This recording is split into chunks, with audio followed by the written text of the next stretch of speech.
먼저 2010년 정도에 데퍼라고 하는 게 구글에서 분산 추적 기술을 소개하는 논문에서 나왔었어요.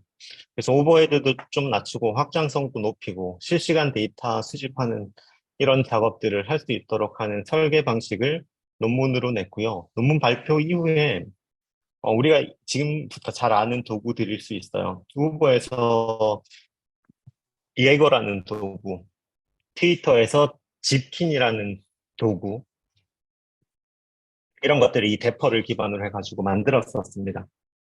그래서 자체적으로 데이터를 수집하고 수집된 데이터를 저장하고 저장되는 방식을 어느 정도 빅데이터화 시킬 수 있는 구조들을 만들었고 각각의 이 벤더들이 각각의 SDK도 만들고 그리고 이 프로토콜을 이용하는 방식들을 따르는 형태로 개발을 했었죠. 근데 이게 아무래도 발전 가능성이 있다 보니까 오픈소스 진영에서 파편화되는 것들에 대한 것들을 조금 막기 위해서 이렇게 오픈 트래킹, 오픈 센스라고 하는 형태의 기술이 추가적으로 만들어지게 됩니다. 그래서 2016년 정도에 오픈 트래킹이라고 하는 이 API의 호환성을 조금 높여줄 수 있는 형태의 구조를 마이크로 서비스를 만드는 거에 있어가지고 표준적인 방식을 그 CNCF에서 그 프로젝트화된 모습으로 만들어지게 되고 벤더랑 상관없이 API 인터페이스를 만들어서 추적을 할 수 있는 구조를 여기 이제 스팬이라고 하는 개념이 처음 나온 것 같은데 그때부터 이제 스팬 관리에 대한 표준을 만들었고 이 프로세스 간에 어떤 식으로 데이터를 전달해야 되는지 같은 것들을 정리를 했습니다. 그리고 2018년에 오픈 센스라고 하는 게 만들어져서 구글이 이거는 공개를 한 형태고 매트릭을 만들어내고 트래킹하는 것들을 만들어서 조금 더 앞서서 예거나 이 지킨 같은 도구들이 이 오픈세스를 활용하는 형태의 구조로 바뀌어가지고 이 모습을 조금 발전시키게 된 거죠. 이때부터 많이 사용하는 도구인 프로메테우스 같은 도구들이 이 오픈센스를 기반으로 해가지고 만들어진 형태입니다. 그래서 이미 2010년, 16년, 18년 이렇게 지나면서 조금씩 이 옵저버빌리티에 대한 내용들이 발전을 해왔고, 지금 현재는 오픈 텔레메트리라고 하는 오픈 트래킹에서 그 표준되는 프로토콜과 오픈 센스에서 만들어지는 매트릭과 트레이싱 하기 위한 방식들을 합쳐가지고 2019년에 이 오픈 텔레메트리라는 도구가 만들어졌고, CNCF 프로젝트에서 가장 활발한 프로젝트들 중에 뭐 두 번째, 세 번째를 그 차지하는 정도로 이 활동이 굉장히 많은 프로젝트이기는 합니다. 오픈 텔레메트리 자체는 표준을 만들기 위한 뭐 규약 같은 거고 이 규약 안에는 도구, API, SDK에 대한 모음들을 포함하고 있습니다. 그래서 소프트웨어에 대한 성능, 동작을 분석하는 데 도움이 되도록 하는 그 텔레메트리라고 하는 원격 측정 데이터, 지표, 로그, 추적 데이터들이죠. 이것들을 계측하고 생성하고 수집하고 내보내는 데 사용하는 규칙을 제공하기 시작했습니다. 그래서 요즘 만들어지는 대부분의 옵저버빌리티 도구들은 오픈 텔레메트리를 기본적으로 지원하고 있는 형태로 발전이 되고 있습니다. 그래서 어플리케이션에서 만들어진 이 observability, 텔레메트리 데이터를 내보내고 컬렉터가 취합해서 요한해서 파이프라인을 만들어서 익스포터로 내보내서 백엔드에 저장하는 방식으로 개발해서 운영으로 넘어가는 형태의 구조를 똑같이 띄게 됩니다. 조금 더 세부적으로 살펴보면 오픈 텔레메터리에 포함된 매트릭 그리고 트레이싱 로깅에 대한 핵심은 로그 같은 경우는 아무래도 타임 스탬프를 포함하고 있는 이벤트에 대한 메시지를 저장하고 있고 보통 시스템에 문제가 생겼을 때 제일 처음 만나는 게 로그 관련된 이벤트들이죠. 그래서 로그를 추적하는 일을 하게 됩니다. 그리고 매트릭 같은 경우는 그 서비스에서 측정된 키 밸류를 가지는 통계 혹은 집계 데이터들인데 데이터를 모아가지고 좀 그 통계를 내는 형태거나 집계를 낼 때 어느 정도 추출할 수 있는 쿼리를 포함해가지고 만들어지는 형태의 모습을 띠고 있고요. 트레이싱 같은 경우는 이벤트에 대한 기록을 만들고 이벤트가 특정 이벤트로 전파되는 것들에 대한 경로를 트래킹할 수 있도록 만들어주는 형태의 구조로 계속 설명은 안 드렸지만 나왔던 용어인 스팬이라고 하는 꼬리표를 달아가지고 태그를 달아가지고 컨텍스트 전체의 과정을 트래킹할 수 있도록 만들어내게 됩니다. 그리고 오픈 텔레메트리하는 뭐 배기지라든가 이 오텔이라고 하는 오픈 텔레메트리 프로토콜을 가지고 있습니다. 스팬에 대해서는 조금 있으면 바로 보여서 설명을 따로 드리진 않았고요. 그래서 모니터링이랑 앞선 시간에도 나왔지만 가장 큰 차이점은 외에 집중해가지고 이 로그라든가 이 지표를 보는 형태입니다. 현상을 보는 게 아니라 이게 왜 이렇게 만들어졌을까, 왜 이 상황이 됐을까에 대한 그 집중을 하는 형태의 포커싱 된 거죠. 그래서 트레이스와 매트릭을 간략하게 한번 보면 흔히 보시는 예거 화면이에요. 이게 트레이스하기 위한 화면이죠. 첫 번째 요청이 하나 온 거에 대해서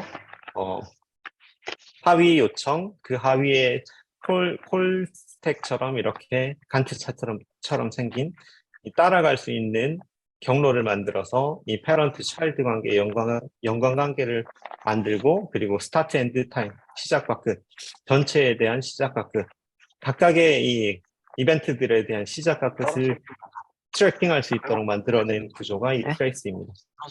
그래서 다른 거 여러 개의 어플리케이션, 그러니까 분산 어플리케이션이어서 내부적으로 여러 인터페이스들을 거쳐가지고 진행되는 것뿐만 아니라 단일 어플리케이션에도 이런 콜트레이스를 뽑아낼 수가 있죠. 그 매트릭스 같은 경우는 이것도 많이 보셔서 아실 수도 있지만 프로메테우스 화면인데 집계된 P계열의 데이터를 통한 통계 데이터를 가시성 있게 보여주는 형태를 만들어 놓고 있죠.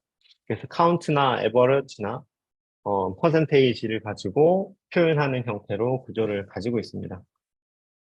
오픈앱 텔레메트리는 이런 아키텍처를 기본적으로 갖추고 있어요. 어플리케이션에서 텔레메트리 데이터를 OLTP를 통해 가지고 컬렉터로 전달하면 컬렉터는 프로세싱하고 익스포트하고 또 OLTP로 DB에 저장하는 구조를 가지게 됩니다. 그래서 마이크로 서비스 혹은 인프라스트럭처에서 만들어지는 텔레메트리들을 OLTP를 통해 가지고 컬렉터로 전달하게 되는 형태의 구조를 띄고 있습니다. 그래서 구조 자체는 어렵지 않은데 이 각각의 덩어리 튼 컴포넌트들에 대한 구형 구조나 데이터 구조나 뭐 이런 것들이 생각보다 간단하지는 않은 것 같습니다. 오픈 텔레메트리는 기본적으로 굉장히 많은 언어에 대한 것들을 지원하고 있어요.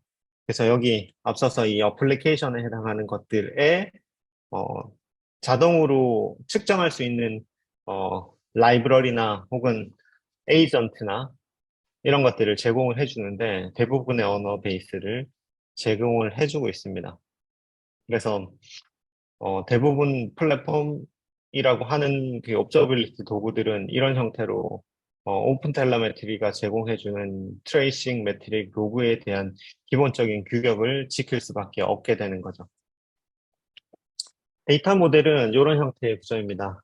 아까 스팬이라는 용어가 나왔던 게 요 한 덩어리의 단위, 이벤트 중간에 시작에서 끝까지 가는 이벤트 이에 그 하나의 그 덩어리를 스팬이라고 하고 하나의 큰 그 요청에는 여러 개의 스팬들이 모여져 있을 수 있고 이 내용을 이제 트레이스하게 되는 거죠. 그래서 유니크한 아이디를 생성하는 것부터 시작해서 패런트의 아이디, 거기에 딸린 컨텍스트를 계속 쫓을 수 있는 형태의 구조를 띄게 됩니다. 그래서 비즈니스 오칠이 이뤄지는 이 스팬들을 추적하는 과정들을 계속 체인 형태로 만들어서 따라갈 수 있도록 하고 이 하나의 이벤트에 깊이 있는 로그까지 추적할 수 있는 형태의 구조를 띄게 되는 거죠. 기본적인 작동 방식은 앞서서 그림에서 얼추 나오긴 했었지만 두 가지 형태의 구조로 작동이 됩니다. 에이전트 방식으로 쓸 수도 있고 오픈 텔레메트리 라이브러리 어플리케이션에 연결해가지고 컬렉터에 데이터를 쏘는 형태의 구조로 만들어낼 수가 있게 됩니다. 그래서 컬렉터는 실제로 백엔드에다 이제 매트릭과 트레이싱 로깅 데이터들을 저장하게 되는 형태의 구조를 띠게 되는 거죠. 그걸 좀 더 상세하게 보면 뭐 이런 구조가 될 수 있을 것 같습니다. 요 알리바바 클라우드의 블로그에 보니까 굉장히 잘 정리가 되어 있더라고요. 그래서 인프라의 어플리케이션에 인스트루먼테이션 한다고 해서 이 텔레메트리 데이터를 좀 많죠. 트레이싱하기 위한 것과 로깅, 인프라 메트릭, 어트리뷰트 포함해가지고 요것들을 이 컬렉터로 전달해주는 형태의 구조와 프로세스가 각각 들어온 로그부터 이런 트레이싱 데이터, 매트릭 데이터들을 처리해서 익스포트로 보내고 이제 DB, 백엔드에 해당하는 DB에다 저장하는 구조를 그대로 띄게 되는 거죠. 그래서 이 오픈 텔레메트리를 사용하는 방식 자체는 이런 형태가 되죠, 보통. 옵저빌리티 도구에서 알림을 주고 그 알림에 대한 내용을 확인하고 대시보드를 따라가서 문제가 되는 지점이 무엇인지 대략적으로 확인하고 이 문제가 되는 지점의 대략적인 부분을 상세하게 쿼리를 하고 상세하게 쿼리를 해보니 문제가 되는 지점 하나를 찾아서 로그를 찾아서 확인하고 이 로그를 찾고 이제 이 로그와 관련된 트래킹 데이터들을 찾아가지고 패턴화를 해보니 무언가 문제가 있다는 걸 확인하고 고치고 하는 과정을 거치는 형태로 해가지고 이 옵저버빌리티를 활용하는 형태를 만들어내게 됩니다. 그래서 이 중에 뭐 어느 하나라도 제대로 작동이 안 된다 그러면 불편한 상황들이 될 수 있게 되는 거죠. 오픈 텔레메트리의 구현체들은 어, 아시는 도구들도 많으실 텐데 이렇게 있습니다. 매트릭에 대한 구현체, 트레이싱에 대한 구현체, 로깅에 대한 구현체. 이 구현체들이 이렇게 많이 다양한 벤더들에서 만들다 보니까 어, 한 세트로 앞서서 만든 이 사이클을 구성하려면 어떻게 해야 될까 하는 생각을 하게 되죠. 그래서 조직에서 좋아하는 도구 세트로 구성을 하게 되는데 저는 이 옵저버빌리티에 대한 학습이 그렇게 오래되지는 않고 그 실제 운영 환경에서 옵저버빌리티를 운영한 경험이 그렇게 많지는 않지만 제가 프로젝트를 하면서 여러 그 고객사들과 함께 진행하는 과정에서 보면 오픈소스 계열에서는 뭐 그라파나, 프로메테우스, 예거, 집킨 그리고 ELK나 EFK 같은 스택들을 많이 모아가지고 쓰는 형태로 오픈소스화된 형태로 구성을 하거나 그, 그 온프렘의 설치형으로 구성할 경우에요. 그렇지 않고 사스를 쓸 경우에는 해외 벤더인 데이터독이나 뭐 뉴렐릭, 뭐 혹은 다이너트레이스 이런 도구들을 많이 쓰시죠. 그래서 엔터프라이즈들은 섞어서 쓰기는 하는데 이게 전체 회사에 하나의 도구를 쓰지는 않으니까 국내에서도 뭐 제니퍼나 와템, 넥스트 클리퍼 같은 제품들이 이 오픈 텔레메트리를 지원해가지고 옵저빌리티를 구현하고 있습니다. 트래킹도 해주고 모니터링도 해주고 로깅도 볼 수 있다라고 다들 광고를 하고 있고 점점 그것들이 잘 된다고 그리고 안정적으로 제공을 한다고 보안성을 제공한다고 하는 얘기들을 많이 하고 있는 추세인 것 같습니다.